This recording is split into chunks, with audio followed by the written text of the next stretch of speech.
శ్రీవారి స్వచ్ఛంద సేవల్లో మార్పులు, జూన్ కోట రేపు విడుదల. శ్రీవారి స్వచ్ఛంద సేవలో పలు మార్పులు చేర్పులతో త్వరలో అందుబాటులోకి రానున్నాయి.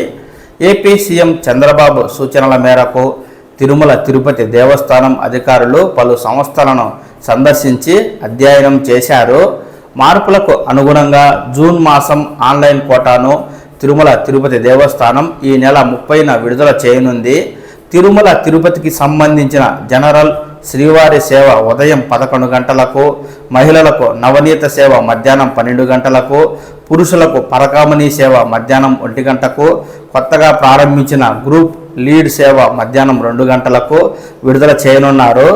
45 నుంచి 70 సంవత్సరాల మధ్య ఉన్నవారు నమోదు చేసుకోవచ్చు. ఇకపై వీరిని గ్రూప్ లీడర్స్ అని పిలుస్తారు.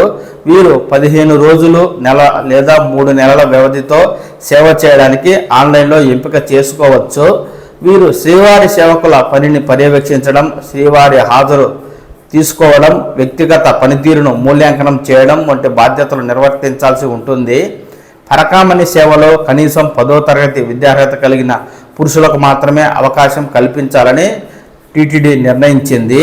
తిరుమలలోని లగేజీ సెంటర్లలో అమలు చేస్తున్న రేడియో ఫ్రీక్వెన్సీ ఐడెంటిఫికేషన్ విధానాన్ని పాదరక్షలు భద్రపరిచేందుకు వినియోగించాలని అదనపు ఈవో వెంకయ్య చౌదరి నిర్ణయించారు. ఏటీసీ సమీపంలోని పాదరక్షల కేంద్రంలో దీన్ని ప్రయోగాత్మకంగా అమలులోకి తెచ్చారు. ఈ విధానంలో భక్తుడి ఫోటో, మొబైల్ నెంబర్ తీసుకుని రసీదు ఇచ్చాక పాదరక్షలను RFID ట్యాగ్ ఉన్న బ్యాగులో వేసి భద్రపరుస్తున్నారు.